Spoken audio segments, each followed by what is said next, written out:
Graça e paz, a paz de Deus, Shalom Adonai. Boa tarde, boa noite ou bom dia. Meu nome é Júlio Ronque, estou pastor aqui na Igreja Metodista Livre de São José do Rio Preto. Hoje, domingo 8 de dezembro de 2024, foi noite de Santa Ceia. E o tema dessa mensagem, aqueles que buscam a fama. Olha que interessante. Nós vamos fazer a leitura lá em Mateus capítulo 18. Enquanto você procura lá em Mateus capítulo 18, verso 1, na nova tradução na linguagem de hoje.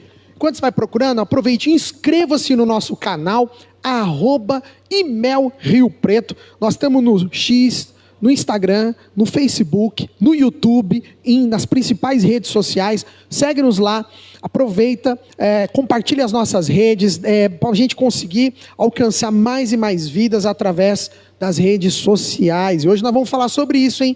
Vamos falar sobre engajamento. Olá, hein? Eu vou pregar e eu estou pedindo engajamento.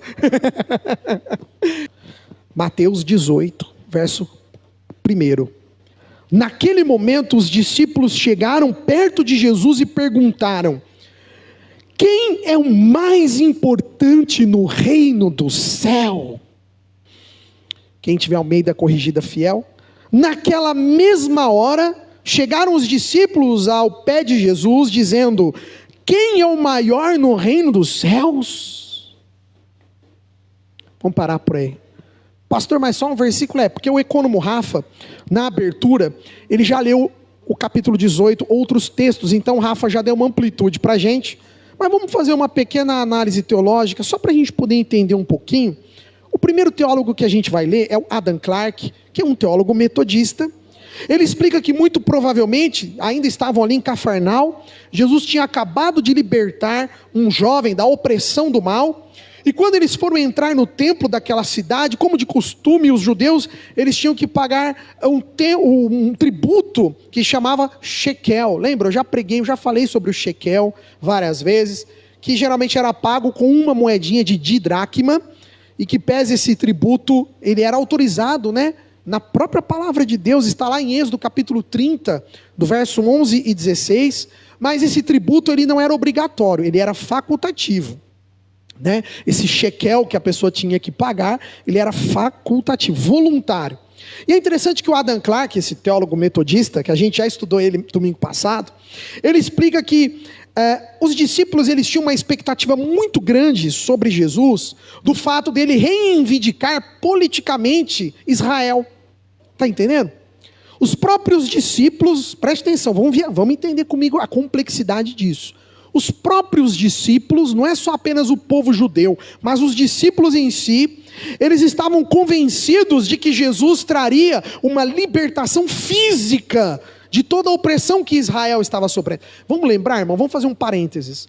Nesse momento de Jesus, Israel, ela era dominada militarmente pelos romanos. Então Israel, a Judéia, toda aquela região da Palestina, ela não era mais livre, mas ela estava sobre o domínio, sobre a opressão de uma outra nação. Olha que interessante, Jesus ele encarnou, Jesus ele veio à terra, Jesus ele desceu de forma humana justamente num período tão difícil para Israel, onde Israel era oprimido por uma outra nação militarmente. Sabe por que o Adam Clarke ele fala sobre isso? Porque antes deles entrarem no templo, Jesus tece um comentário sobre a morte dele. E Jesus fala, um diálogo durante a ida, né? Eles estavam caminhando pelas ruas de Cafarnaum, acredito. E Jesus ali em Mateus 17, 22, ele fala que seria entregue nas mãos dos homens. E aí Mateus ele faz um registro importantíssimo, que ele diz assim: os discípulos ficaram muito tristes. Por que os discípulos ficaram tristes? Não apenas pelo fato de que Jesus estaria predizendo a sua morte, mas pelo fato de que tudo aquilo que eles aguardavam, né, é a conjectura dessa questão política que os discípulos tinham no seu próprio coração, de que Jesus iria libertá-los do domínio, não apenas espiritual, mas de um domínio físico, de uma opressão física que todo Israel sofria. Até porque essa era a visão do judeu comum, irmãos. Essa era a visão do cidadão comum, aquela pessoa comum, do povo, que vivia a cultura dos judeus, que estudava os escritos rabínicos, que seguia a sua crença. Eles aguardavam esse libertador. Messias significa isso, o enviado, aquele que é o libertador. Aquele que queria libertar Israel. E é interessante que aqui em Mateus 18, repercute entre os discípulos uma questão, né? Quem era o mais importante no reino? Quem era o maior no reino? Tem um outro teólogo chamado Albert Burns, esse é um teólogo presbiteriano, e ele vai ao encontro do pensamento de Adam Clarke, ou seja, ele tem o mesmo foco que o Adam Clarke. Olha que legal, né? Os teólogos, alguns deles como eu posso dizer, corroborando um com o outro. O Albert Burns, ele diz o seguinte, que os discípulos tinham realmente essa expectativa de que seriam libertos por Jesus como um reino temporal, ou seja, que Israel seria liberta da opressão militar dos romanos. E o Albert Burns explica que inclusive isso era uma coisa em controvérsia para o pensamento de um discípulo de Cristo sobre quem era o mais importante do reino. Não era controverso, não batia bem. Inclusive os discípulos estariam comentando sobre isso durante o caminho. O livro de Marcos, ele registra isso. Houve uma discussão entre eles já durante o caminho. Provavelmente chegando a Cafarnaum, eles estavam ali pela Galileia.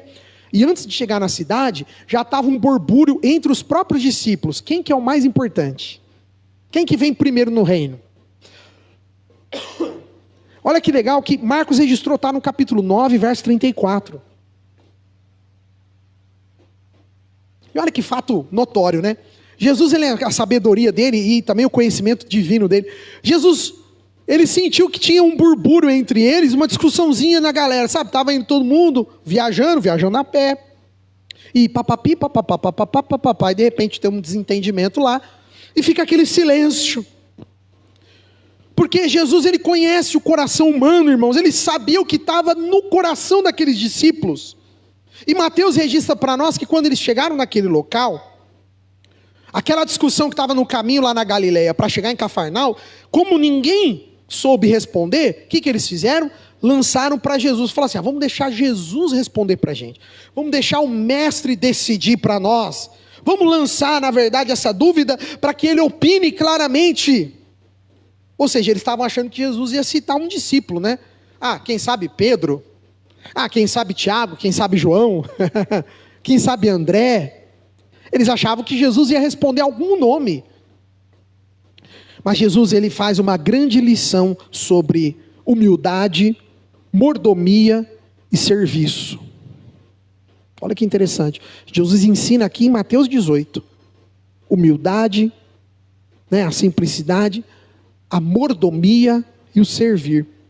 E é engraçado que Jesus, ele faz aquilo que nenhum rabi naquele tempo faria. Ele faz algo que nenhum mestre judeu faria no tempo dele, que era pegar uma criança e usá-la como exemplo. Olha, vem comigo, vamos viajando junto, irmãos. Olha que interessante. Jesus utiliza uma criança para demonstrar um exemplo de simplicidade, de humildade, para que todo aquele que realmente quisesse entrar no reino de Deus, ele tinha que se tornar como aquela criança. Aleluia! Olha, irmãos, fala para quem está do lado aí. Jesus quebra paradigmas. Pode falar, é palavrinha difícil, né? Jesus quebra paradigmas. Nossa, que Jesus maravilhoso. E o primeiro paradigma que eu já comecei a ver aqui em Mateus 18, ele vem quebrar um paradigma da época, que era o paradigma do meritocrático. Os méritos. E o duro que isso vem até hoje na nossa sociedade, né? A gente ainda é uma sociedade meritocrática. A gente ainda é uma sociedade que vê as coisas pelos méritos. E o segundo paradigma que Jesus vem quebrar é justamente da questão infantil, das crianças. Eu vou explicar. Eu vou explicar esses dois paradigmas. Estamos ainda no contexto teológico. Mas é para a gente poder, fazer uma visão bem legal desse texto. A questão meritocrática é porque na sociedade judia, quem era o mais importante? Aquele que era servido. Quem que tinha mais posse? Quem que tinha mais dinheiro? Aquele que tinha os empregados, serviçais, os boçais. É isso mesmo, boçal, palavrinha feia, né? Os boçais à sua volta. Quem tinha isso era a pessoa mais importante. Parece que não é meio que hoje, né? Nossa, a fulana lá tem uma casa enorme, mora naquele condomínio lindo. Nossa, ela tem uns 7 empregados e empregadas. Uma faz isso, uma só arruma o guarda-roupa, a outra só vai fazer compra, a outra faz só comida, a outra só lava roupa, a outra é jardineiro, a outra... Não é assim? O que a nós ainda hoje vemos essa meritocracia? De quem é importante? É justamente a dona daquela casa, os proprietários daquela casa, os que são milionários. A proposta de Jesus, ela é totalmente oposta. Veja, irmãos, como que o evangelho é quebrar paradigmas. A proposta de Jesus, a oratória dele é totalmente contrária a tudo aquilo que aquela geração cria. Aquele povo acreditava e que até hoje nós acreditamos. Jesus, ele diz o seguinte: quem quer ser o primeiro no reino de Deus, tem que servir. Só pode ser o primeiro aquele que antes souber ficar por último. E servir todos. Não é servir só um ou outro, não. Servir todos. Olha que interessante. Esse é o primeiro paradigma que Jesus quebra, o paradigma da meritocracia. Jesus faz o contrário. O mais importante não é o governador. O mais importante não é o dono de empresas, o grande empresário, a figura ilustre, que viaja no seu próprio avião. Não é assim? Não, Jesus está falando assim, ó, antes de tudo, lá no reino dos céus, para você ser o primeiro, você tem que aprender a ser o último. Para você ser o primeiro, você tem que aprender a servir. Aleluia. Esse é o primeiro paradigma. O segundo paradigma que Jesus quebra, a questão das crianças. Irmãos, naquele tempo, na Palestina, no Oriente Médio, as crianças elas eram totalmente privadas de todos os seus direitos. Bom, eu acho que até hoje muitas delas, né? Infelizmente. E naquele tempo as crianças eram um símbolo de pequenez, de pobreza. E elas nunca eram consideradas modelos de virtude. Pelo contrário, criança era aquilo que não valia nada. Até porque ela não podia trabalhar, ela não era massa ativa, ela não podia dar lucro, ela não podia dar renda. Então, para a sociedade daquele tempo, a criança ela vivia marginalizada. Irmãos, olha o que Jesus faz. Ele faz totalmente o contrário. Aleluia. Além de Jesus, agora eu vou lembrar da nossa querida Rose. Além de Jesus dar voz às crianças. Lembrei de você, Rose, enquanto eu preparava o sermão. Além de Jesus dar voz aos pequeninos, Jesus também dá importância às crianças, utilizando aquele menininho como exemplo. Atenção, vem vocês aqui comigo, ó. Vocês estão vendo essa criança aqui? Quem quiser ser o primeiro para entrar no reino dos céus, tem que se tornar igual a essa criança. Essa era a retórica de Jesus, irmãos, totalmente contraditória na cultura judaica. Por quê? Porque a criança era justamente o quê? Um símbolo do quê? De muita simplicidade, de nada. Criança não tinha posses, criança não tinha bens, criança não valia, desculpa a expressão naquele tempo, nada. A criança ela não tinha direito a nada, não tinha voz a nada. Por isso que Jesus ele usa esse exemplo. Olha, quem quer ser o primeiro no reino dos céus, quem quer entrar no reino dos céus, tem que se tornar igual a essa criança, tem que se tornar um nada. Ai, ai, ai, bem diferente de muitas vezes a que a gente vê por aí fora nas pregações, né? Jesus ensina que nós temos que ser humildes como aquelas crianças. Por quê? Porque a criança não tinha valor nenhum naquele tempo. Por isso ele dá o exemplo da criança. Ele usa a criança como modelo. E Jesus ele diz, e vocês têm que aprender a ser servos. E é interessante que Jesus ainda continua o discurso dele, né? E Jesus continua concluindo o discurso dele, dando até uma nova tônica. De que aquele que descuidasse de um pequenino, que saísse dos caminhos dele. Ai, ai, ai. Meu Deus. De alguém que, por causa dos seus erros, um pequenino se desviasse dos caminhos do Senhor. Jesus ainda dá para nós uma certa admoestação, um alerta para nós, de como é importante o ministério infantil. De como é importante o papel dos pais. na criação dos filhos. O como é importante o papel da igreja com as crianças. Olha que interessante. Que Jesus fantástico, que Jesus maravilhoso, que Jesus corajoso, coragem de discordar de tudo aquilo. Está entendendo? Bater de frente com a sociedade dele, no tempo dele. Se posicionar. Isso é coragem que Jesus teve. Jesus não era igual aos demais rabis. Jesus não era igual aos demais mestres fariseus. Jesus não era igual aos demais religiosos hipócritas. Não, Jesus ele batia de frente com o sistema. Por isso que eu sempre digo que Jesus quebrava paradigmas, porque Jesus ele batia de frente ao sistema. E aí o Senhor, eu fiquei orando essa semana nesse texto. Eu pedi muito um texto que Deus desse no meu coração, e eu caí direto aqui assim, ó, Mateus 18. Falei, Deus do céu, que texto maravilhoso. E eu orei ao Senhor, pedi 3 coisas que a gente pudesse ter uma releitura desse texto. Porque é muito antigo, uma cultura tão longe, né? A gente não tem hoje noção, né? A se tornar como uma criança, a gente não tem mais essa noção. A gente está distante desse diálogo entre Jesus e os discípulos. A gente está distante de toda aquela realidade.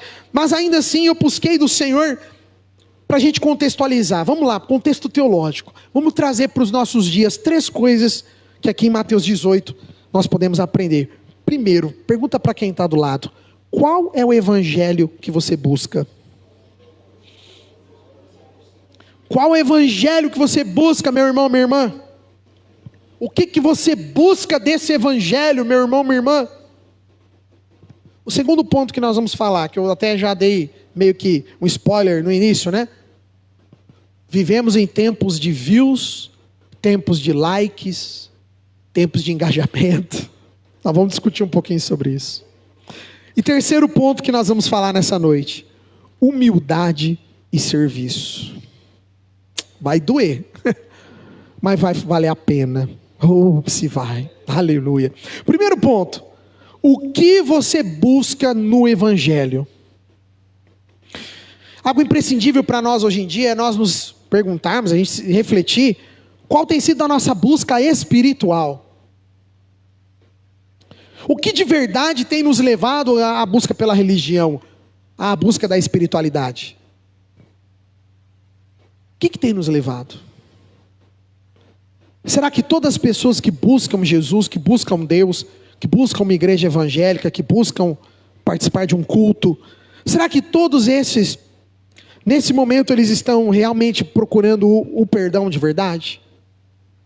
Será que todos que querem realmente, que estão buscando participar agora de um culto, que estão buscando Deus, será que todos realmente estão preocupados em arrepender-se dos seus pecados? Cada vez mais nós vemos um evangelho bifurcado, cada vez mais nós vemos a mensagem de Deus sendo tão dicotômica, tão diferente, tão distante daquilo que Jesus ensinou para a gente aqui em Mateus 18. Nós vemos que Jesus está dizendo para nós aqui, olha, capítulo 18, verso 4, na nova tradução, Mateus 18, verso 4. A pessoa mais importante no reino do céu é aquela que se humilha e fica igual a esta criança. Jesus está nos ensinando 2 valores essenciais com esse exemplo. O primeiro deles que Deus tocou no meu coração: o valor da humildade e simplicidade. Por quê? Porque nós acabamos de ver que a criança naquele tempo, ela não valia, ela não era reconhecida, ela não tinha voz, ela era muito marginalizada. E o segundo valor fundamental que Jesus ensina para a gente nesse exemplo, de relevância. O segundo ponto que Jesus ensina aqui é justamente relevância. Por quê? Porque a criança não tinha relevância nenhuma, irmãos. A criança tinha relevância? Não tinha. E Jesus está mandando a gente ser igual a ela. E Jesus está dizendo, quem quer entrar no reino dos céus, não tem que ter relevância, tem que ser igual a essa criança. O verdadeiro evangelho, nós devemos buscar, sabe o quê? Eu fiquei numerando, o que a gente busca no verdadeiro evangelho? E eu sei que tem muito mais, tá? Essa lista não é exaustiva, ela não é ela é uma lista, ela está aberta. Mas a primeira coisa que veio no meu coração, que nós buscamos, ou que nós devemos de fato buscar no Evangelho de Deus, a primeira coisa no meu coração foi o perdão. Perdoar e ser perdoado.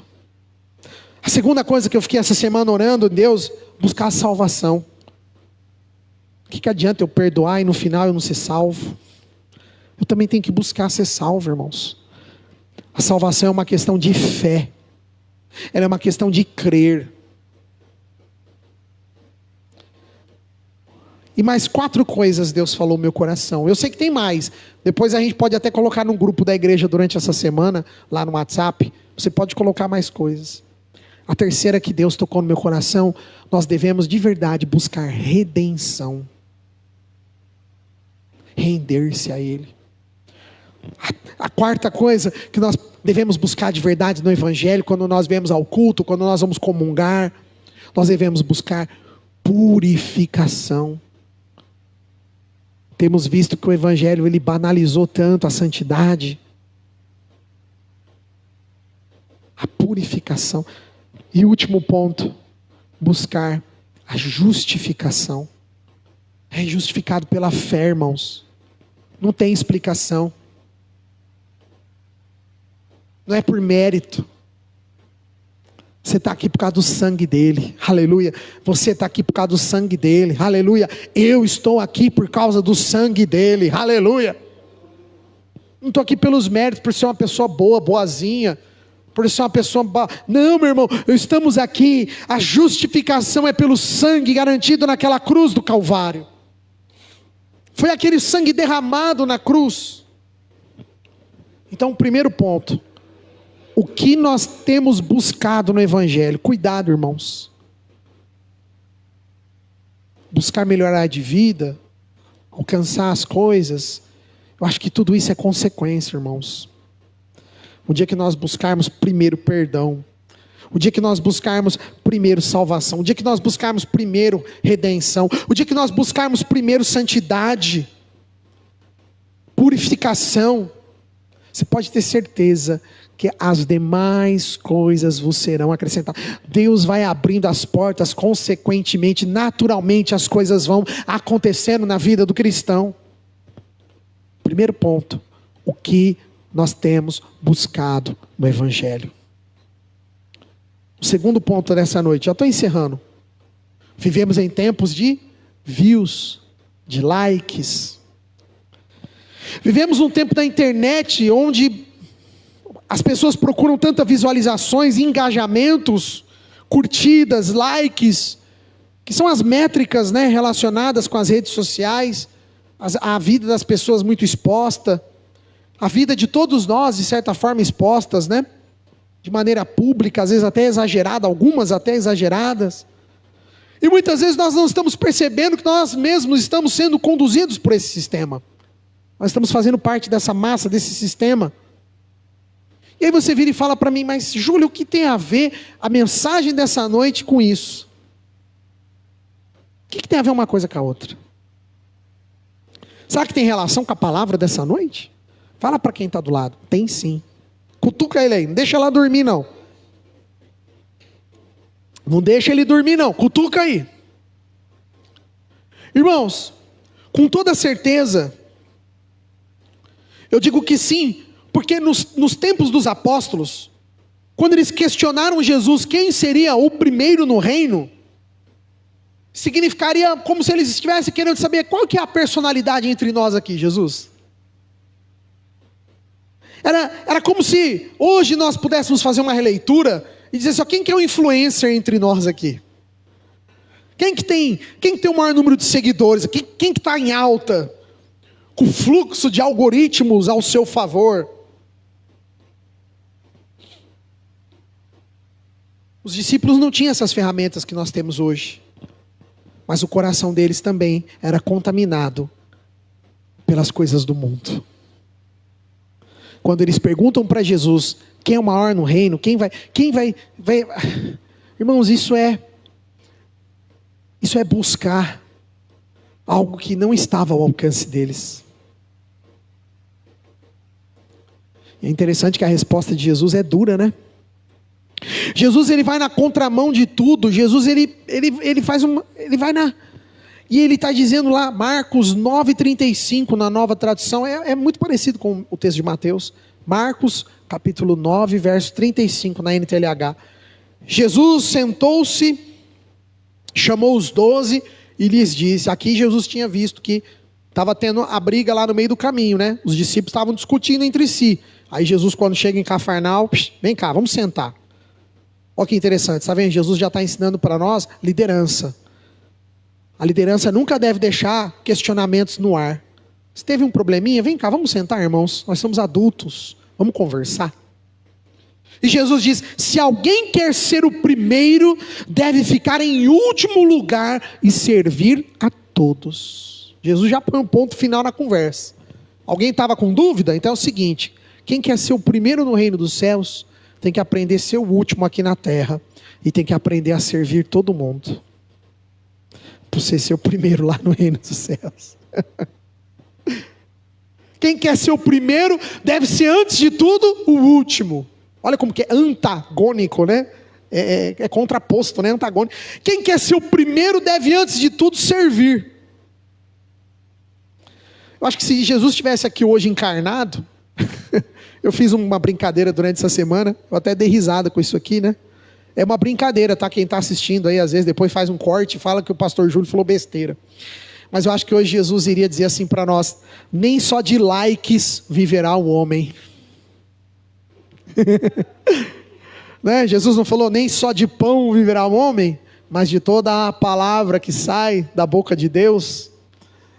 Nem só de likes, irmãos. Lógico que é uma brincadeira, mas podia ser real se Jesus estivesse aqui hoje fisicamente.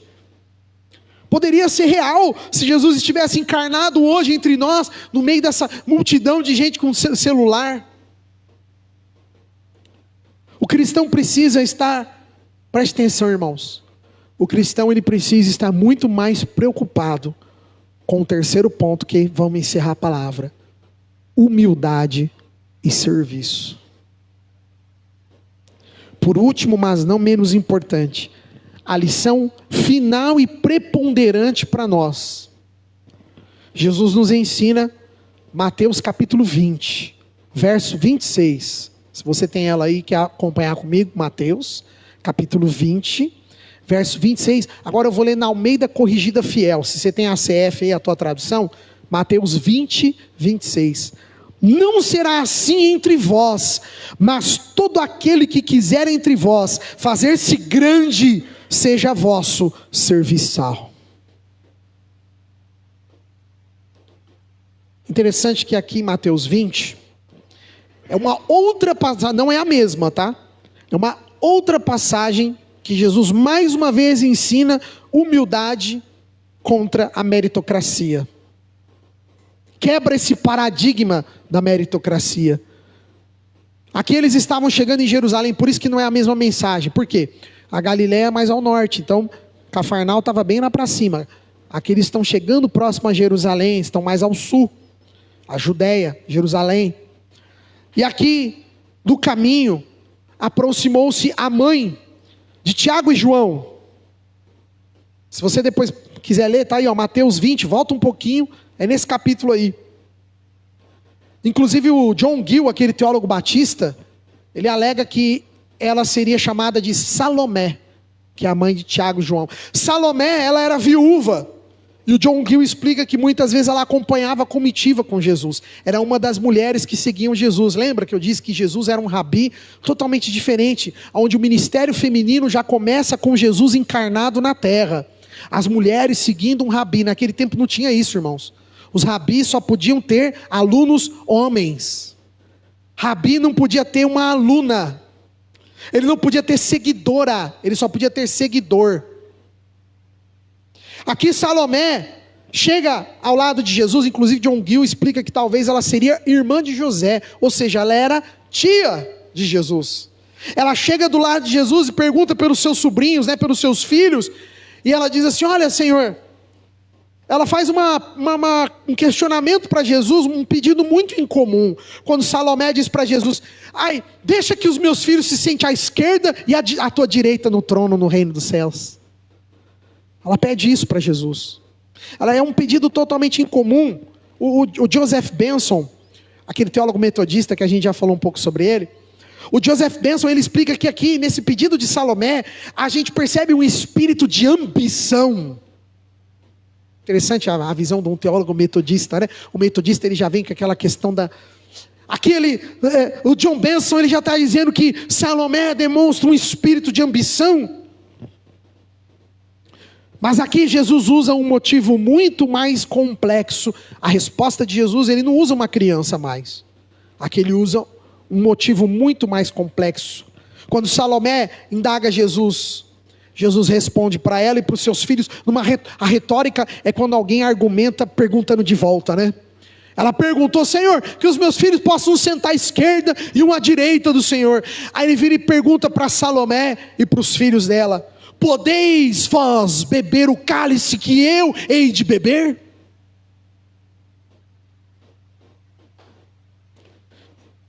E o fato mais impressionante é que sem contudo Salomé, ou mesmo seus filhos, entenderem o que Jesus estava referindo-se, eles respondem sim, né? Você percebe que eles respondem sim?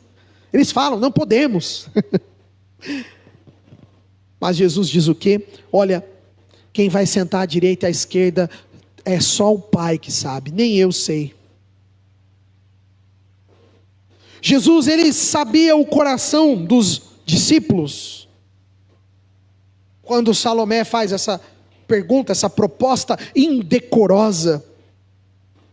E aí é interessante que aqui, quando a gente leu justamente Mateus 20, Jesus percebeu que o clima não ficou legal.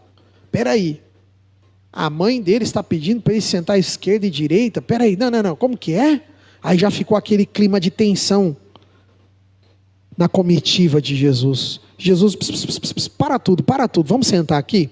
Vamos fazer um briefing, ó. Se fosse hoje, os coaches que tem aí, né? Vamos fazer um briefing. Espera aí, vamos fazer uma reunião rapidinha aqui. E aí Jesus, nesse mesmo capítulo 20 aqui em Mateus, ele faz uma comparação, dizendo o seguinte: os príncipes, eles possuem maiorais que dominam o povo. E não é assim, não é verdade? Um governador, ele não tem o poder de delegar as autoridades? Sim. As autoridades que são emanadas das esferas, né, do executivo, elas são delegadas. Tanto é que a figura do delegado de polícia. Por que delegado? Porque a ele foi delegado o poder de polícia. Ele não tem esse poder. O governo que delega a ele. O Estado que delega a ele. E Jesus está fazendo uma comparação. Olha, no mundo aqui terreno, os príncipes, os governadores, eles delegam a sua autoridade para os maiorais que dominam o povo e que vão exercer autoridade sobre o povo. Mas no reino de Deus é diferente, aleluia. Todo aquele que quiser ser grande deverá antes aprender a servir humildemente, aleluia. Quem quiser ser importante, porém, aprenda a servir os outros. Quem quiser conferir, está em Mateus 20, 26. Que lição fenomenal, que lição extraordinária. Jesus quebrando o paradigma. Por quê? Porque na visão dos discípulos era essa. Espera aí, se eu estou com o mestre, eu tenho muito mais autoridade que os que estão longe. Não é assim? Se eu estou aqui andando com ele, ele vai me dar poder e autoridade para eu me sentar à direita e à esquerda dele. Mas Jesus, ele foi totalmente controverso. Por isso que eu digo que o evangelho de Jesus era polêmico, era contrário a tudo aquilo que tinha, era oposto a tudo que tinha no tempo dos judeus. Irmãos, aprenda uma coisa: Jesus te chama. Jesus me chama. Jesus nos chama para aprendermos a mordomia, para serviço, para amarmos, para realizarmos. Por isso que na Metodista Livre, eu acho que é um cargo maravilhoso que temos, que é o cargo do ecônomo. É um nome difícil, né? Você vai nas igrejas, é difícil uma igreja ter esse cargo, né? Geralmente é o obreiro, é o diácono, né? Assim, porteiro, evangelista, né? Aí nós temos aqui um cargo na Metodista Livre chamado ecônomo. Aí quem não estudou, quem não conhece o que significa, pensa assim, nossa, mas o que é isso? Ecônomo, ecônoma Silmara, né? Ecônomo André, o que é isso? Ecônomo é aquele que serve, irmãos. Tanto é que eles servem a ceia para nós. É aquele que administra as coisas de Deus, da casa de Deus. É aqueles que estão encarregados. Esse é o papel dos ecônomos. Ecônomo Rafael. Esse é o papel dos ecônomos. E eu acho que eu vou além. Eu acho que o papel de ecônomo é para todos nós. O que Jesus escreveu para nós não é um cargo. Mas Jesus deixou para nós, como eu posso dizer, não um mandamento, mas Ele deixou para nós uma ordem. Marcos 9,35. Se alguém quer ser o primeiro, deve ficar em último lugar e servir a todos. Em tempos de tanta busca frenética por fama, dinheiro, riquezas, bens, Jesus nos faz um convite para um evangelho de simplicidade, de humildade, de santidade. Ai, pastor, então quer dizer que eu não posso? Não, irmãos, por favor, que essa mensagem não é nada a ver com isso, não é para te impedir. Você, eu tenho um sonho, pastor, irmãos, todo mundo tem sonhos. E que Deus abençoe você nos seus sonhos, a conquistar tudo que você quer. Mas é como eu falei domingo passado, nós estamos na mesma toada. Que não seja o único propósito da tua vida espiritual. Que não seja o teu único motivo de vida. Não, tem que ser consequência, irmãos. Deus abriu as portas, foi consequência. O tanto que amamos Deus, o tanto que servimos Deus, o tanto que fazemos para Deus, as consequências vêm sobre a nossa vida, aleluia. O apóstolo Paulo ensinou que é a lei da semeadura, irmãos. Quanto mais o bem nós plantarmos, você pode ter certeza, mais abençoado nós seremos. Eu não estou falando de dízimos e ofertas, por favor. Mas eu estou falando de uma vida de santidade, de uma vida de fidelidade com Deus. Quanto mais nós buscarmos ser fiéis. Por isso, cuidado àqueles que buscam a fama. Quem é o mais importante no reino dos céus? E só para encerrar, eu trouxe 63 versículos. Eu procurei na Bíblia de estudo a palavra humildade, a palavra humilhar-se, a palavra humilde. Eu vou ler rapidinho, não vai dar para você ficar procurando, irmãos. Senão depois eu copio e colo lá no grupo da igreja, tá bom? No WhatsApp. Todos esses versículos aqui, ó. Mateus 5,3. Bem-aventurados, humildes de espírito, porque deles é o reino dos céus. Mateus 11:29. Tomai sobre vós o meu jugo e aprendei de mim, porque sou manso e humilde de coração, e achareis descanso à vossa alma. Mateus 21:5. Dizei à filha de Sião: eis aí te vem o teu rei humilde, montado em um jumento, num jumentinho, cria de um animal de carga. Mateus 23:12. Quem a si mesmo se exaltar será humilhado, e quem a si mesmo se humilhar será exaltado. Aleluia. Lucas 1:52.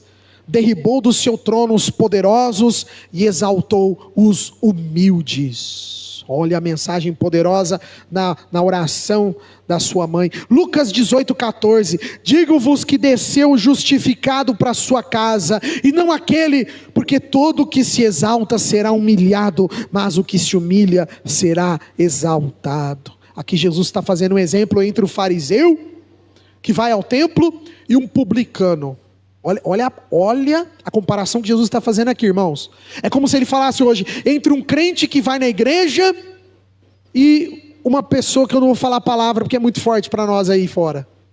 E Jesus está dizendo aqui o seguinte, que O crente voltou para casa humilhado, mas o pecador que se humilha voltou para casa exaltado. Forte. Atos 20, 19. Servindo ao Senhor com toda humildade, lágrimas e provações que pela cilada dos judeus me sobrevieram. Paulo falando para nós. Romanos 12, 16. Tende o mesmo sentimento uns para com os outros. Em lugar de serdes orgulhosos, condescendei com o que é humilde, não sejais sábio aos vossos próprios olhos. 1 Coríntios 1, 28. E Deus escolheu as coisas humildes do mundo e as desprezadas e aquelas que não são, para reduzir a nada e as que são. 2 Coríntios 10, 1. E eu mesmo, Paulo, vos rogo, pela mansidão e benignidade de Cristo, eu, que na verdade, quando presente entre vós, sou humilde, mas quando ausente, ousado para convosco.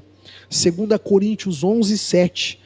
Cometi eu, porventura, algum pecado, pelo fato de viver humildemente, para que fosseis vós exaltados, visto que gratuitamente vos anunciei o Evangelho de Deus? Aqui Paulo está respondendo a uma crítica a respeito da sua vida. Efésios 4, 2. Com toda humildade e mansidão, com longanimidade, suportando-vos uns aos outros em amor. Filipenses 2:3, nada façais por partidarismo ou vanglória, mas por humildade, considerando cada um os outros superiores a si mesmo.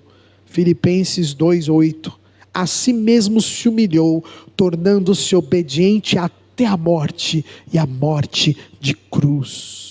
Filipenses 3:21, o qual transformará o nosso corpo de humilhação para ser igual ao corpo da sua glória, segundo a eficácia do poder que ele tem de até subordinar a si todas as coisas. E para encerrar, porque ainda tem mais 38 aqui, mas depois eu ponho no grupo lá da igreja. Filipenses 4:12, tanto sei estar humilhado, como também ser honrado. De tudo e em todas as circunstâncias já tenho experiência, tanto de fartura como de fome, assim de abundância como de escassez. Tinha mais uns 10 aqui, mas vou parar, senão nós vamos até amanhã. Pouca passagem de humildade fala a Bíblia, irmãos. Está tão diferente o evangelho hoje em dia, né? Está tão diferente muitas igrejas hoje em dia, né? Aonde ficou a humildade? Aonde ficou a simplicidade? Aonde ficou o serviço? Por isso que essa mensagem é um alerta para nós, que Deus faz ao nosso coração, para aqueles que buscam a fama, o sucesso, a riqueza, os bens desta terra. Cuidado. Isso tudo tem que ser consequência da nossa vida com Deus.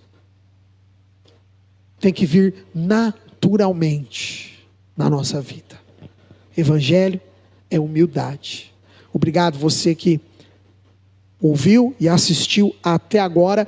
Eu já deixo aqui um convite para você nos fazer na rua Fritz Jacó, número 1008, no bairro Boa Vista, aqui em Rio Preto. Estamos praticamente 2 casas da Santa Casa e estamos esquina praticamente da rua Pedro Amaral, facinho, Pedro Amaral com a Fritz Jacó, todos os domingos, 19 horas, horário de Brasília. Você é o nosso convidado, a nossa convidada especial.